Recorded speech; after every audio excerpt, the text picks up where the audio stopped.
Makalipas ang ilang oras namin sa biyahe ay nakarating din kami sa aming destinasyon. Pagkatapos naming mag-check-in at ibaba yung mga gamit sa aming tinuluyan ay wala na kaming sinayang na oras at pagkakataon. Inumpisahan na naming maglibot at makita ang kagandahan ng downtown Kelowna.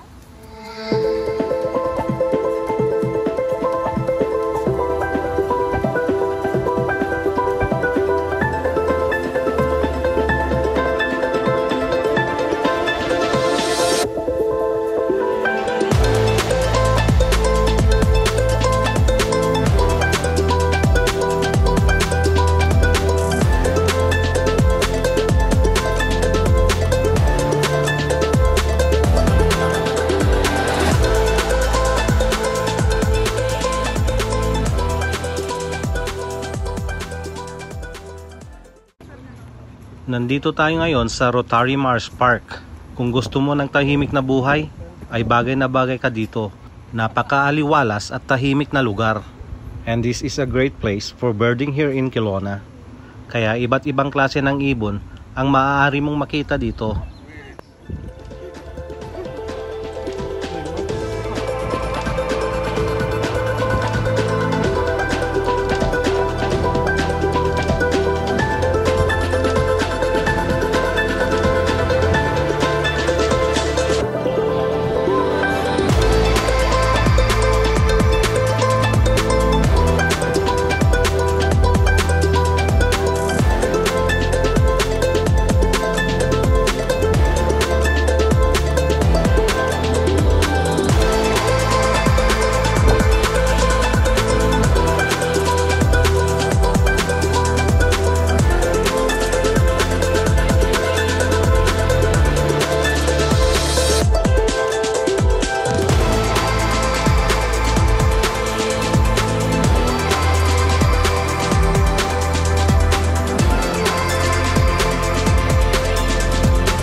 Dito naman ay ang waterfront park nila dito sa downtown Kelowna.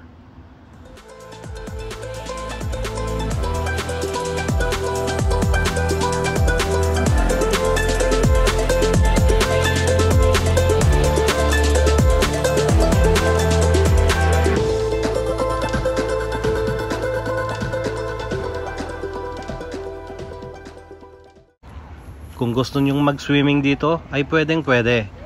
Mas prefer kong pumunta dito paghapon kasi yung sunset sobrang ganda. Pasensya na, hanggang dito na lang muna ang video ito kasi lumalalim na ang gabi. Kailangan na naming bumalik sa hotel at nang makapagpahinga na rin. Di bale, bukas dadalhin naman namin kayo sa cherry picking. Maraming salamat ulit sa panonood at sana subaybayan ninyo ang susunod na video. Kita-kita ulit tayo bukas.